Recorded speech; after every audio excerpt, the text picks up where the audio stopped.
We are cognizant of the flight and the fate that Dr. Besigye Kizza, who remains in a pre-trial detention in Luzera prisons, despite the Supreme ruling which took place on 31st January 2025. The Supreme Court directed the executive to take immediate action, including amendment of the UPDF Act and the transfer of the civilian courts of all active cases involving civilians and the military court. However, to date, uncertainty prevails on the status of implementation of the directive of the Supreme Court.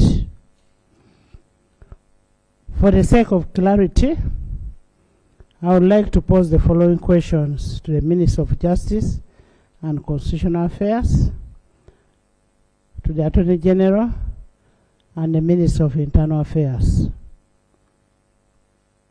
1.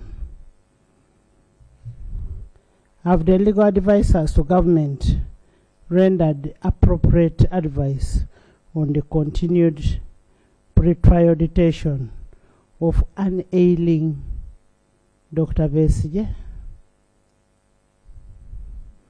2. What is the legal basis for the continued detention of Dr. Besigye in Luzera? 3.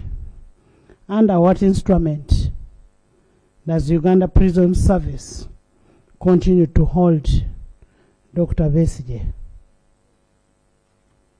4.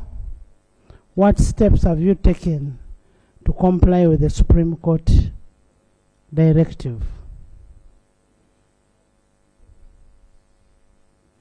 5. How long will we take to conclude the transfer of all active cases involving civilians from the General Court Martial to the civilian courts? 6. What sustainable action have been taken to address the concerns surrounding the health of Dr. Besigye? As a House of Representatives, we are a voice of the voiceless.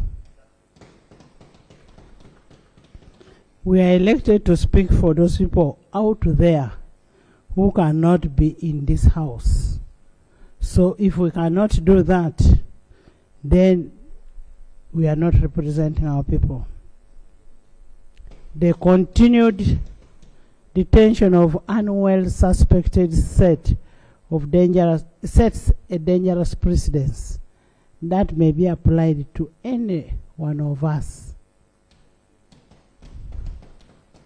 Injustice to anyone is injustice to everybody.